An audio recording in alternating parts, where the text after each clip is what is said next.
What's going on, everybody? It's your boy Danny the Bull, and I'm back with another video for my OMI homies. So it's been a little while since my last video. I got busy with work, then I got sick, so I haven't been able to make a video in a little while.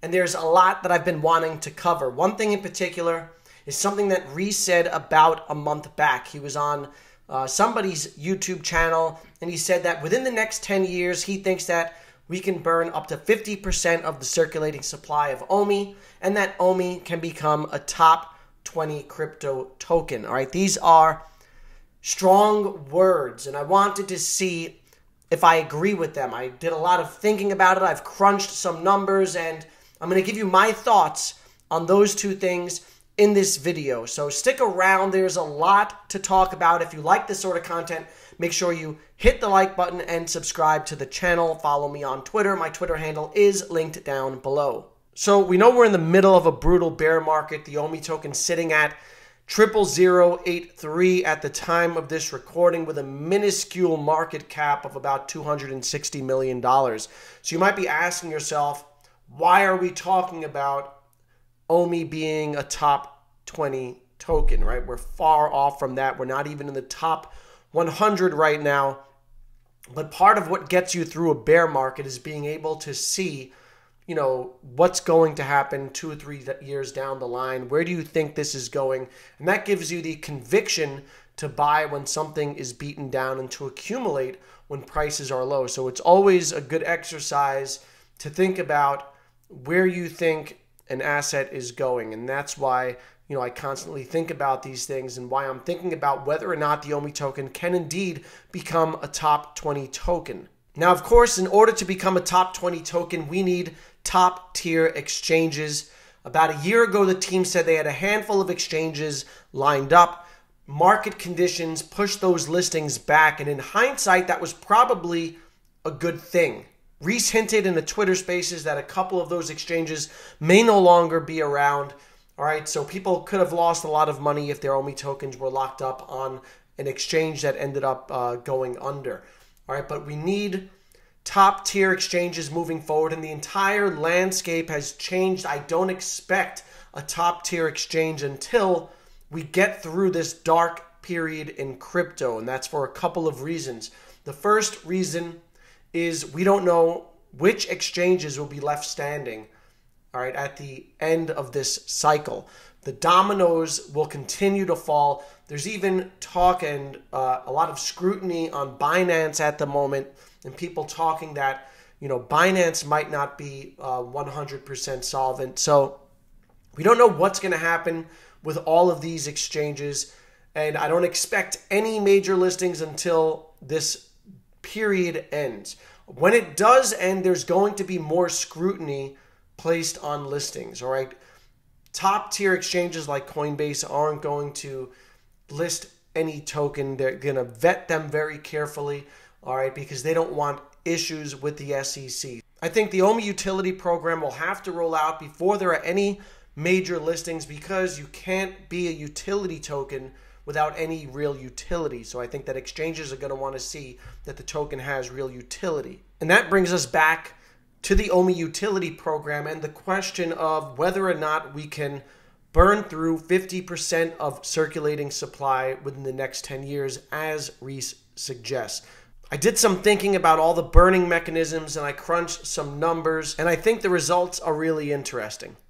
Now, take all this information with a grain of salt, because it's all very speculative. There are so many variables involved, it's nearly impossible to determine what the burn rate's going to be until we actually, you know, see the tokens getting burnt from circulating supply. And I was a little hesitant to even make this video, but I think it is a worthwhile thing to consider, right? It's a worthwhile endeavor to try to figure out what the burn could be from the circulating supply based on all the burning mechanisms. So I'm going to go through each one and run some numbers. Again, very speculative, a lot of variables, but let's see how it plays out, starting with the bronze OUP tickets, which will cost $1 each. and all the OMI spent on bronze tickets will be permanently burnt out of circulation. So I think the bronze tickets are going to be huge. I think that they're going to be very popular, and I think that people are going to buy a lot of them,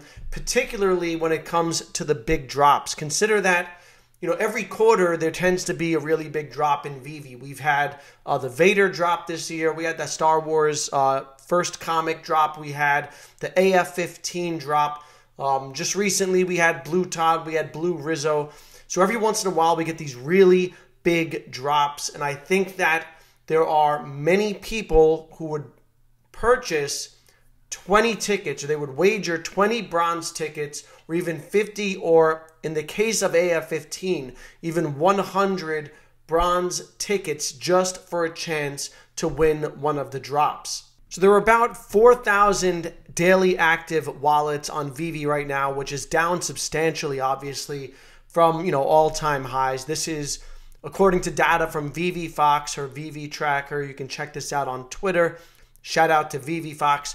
But there are about 4,000 active wallets. Those are people making moves every day. But when it comes to a drop like AF-15, you're seeing more like 20 to 30,000 people come out trying to get that drop. And how many of them would wager bronze tickets in order to secure one of those comics? I think we could easily see 25% of people going for the drop, assuming that there are about 20,000 people going for a big drop.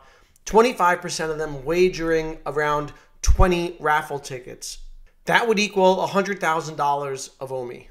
That would come out to $100,000 of OMI, all burnt from circulating supply.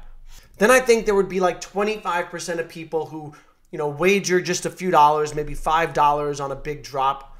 That would bring in another $25,000.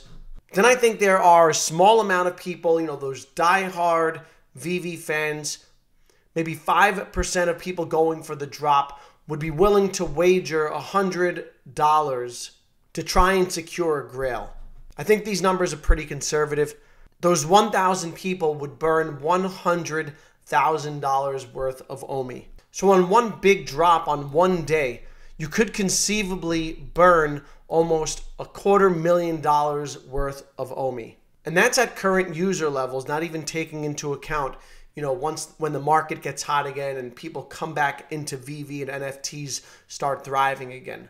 These numbers could easily double, triple, quadruple in a bull market. But those are just the grails. Then you've got other, you know, highly sought after drops like Blue Todd that just dropped. I'm sure that there would be, you know, 2,000 people willing to wager $20 in raffle tickets in order to secure the drop.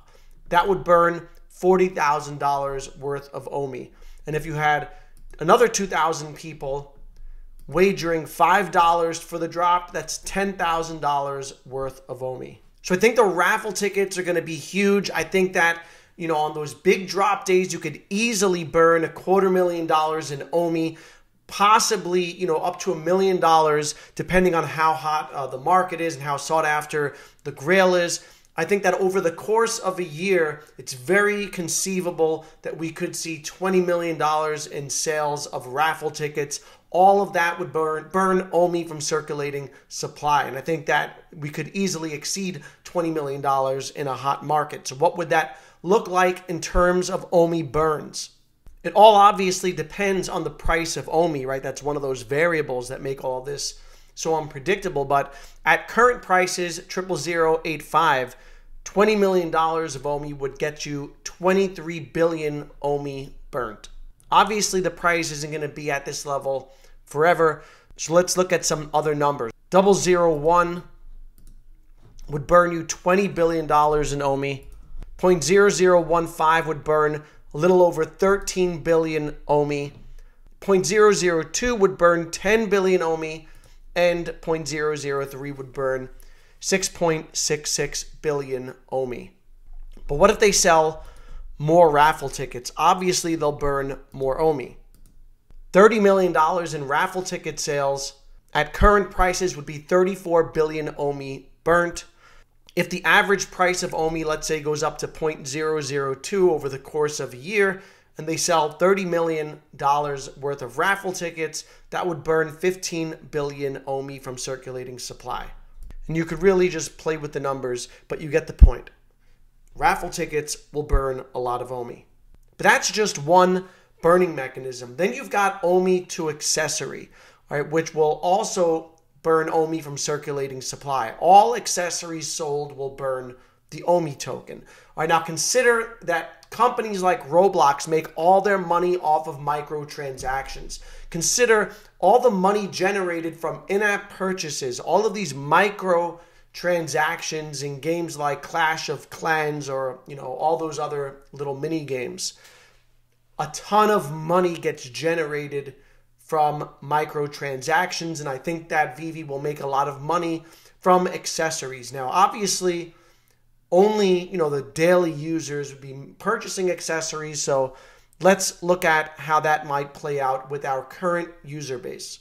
Now, 4,000 people spent about $5 a week on accessories in the Veveverse. That would burn about $1 million worth of OMI. If we get back to 8, 16, or 32,000 daily users, the numbers scale accordingly. And we haven't seen the accessories yet. We don't know what they're going to be priced at. There may be more premium accessories that may generate more money. All right, so this is another unknown. So here's a look at possible OMI token burns from the sales of accessories. Let's say they do $5 million in sales at today's current price. That would burn 6 billion OMI. And obviously, as the price goes up, it would burn less and less OMI. But this is a second burning mechanism. And then there's OMI to NFT, which Reese is most bullish about in regards to burn from circulating supply. With OMI to NFT, all buyer fees are paid in OMI and removed from circulation. So that's where the burn comes in. And you can see what the buyer fee is, 2.5% for non-stakers, and then the buyer fee decreases depending on your staking tier. So this has big potential because consider that in its young existence, Veve has done something like $1 billion in volume on the secondary market, right? $1 billion has changed hands.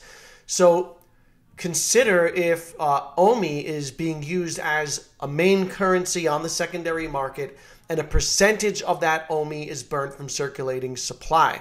All right, it's got a lot of potential if it's adopted. Let's say there's $500 million in volume on the secondary market in a given year, and 25% of all transactions are done in OMI.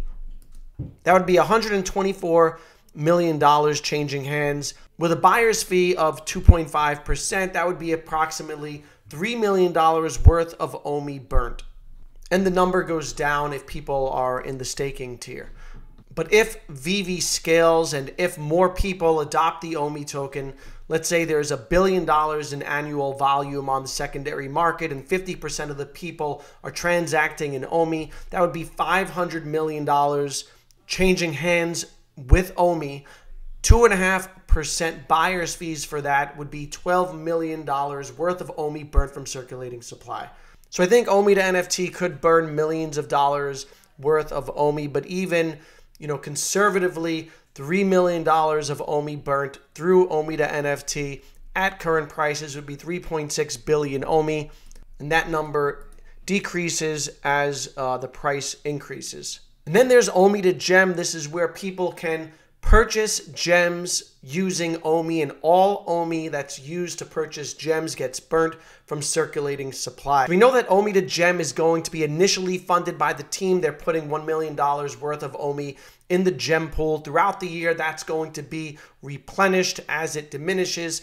Let's say it's replenished 6 times throughout the year. That's $6 million of OMI that is burnt from circulating supply. Now, again, there are a lot of unknowns, so a lot of this is just guesswork. We don't know how often the gem pool will be replenished, and so it's very speculative at this point.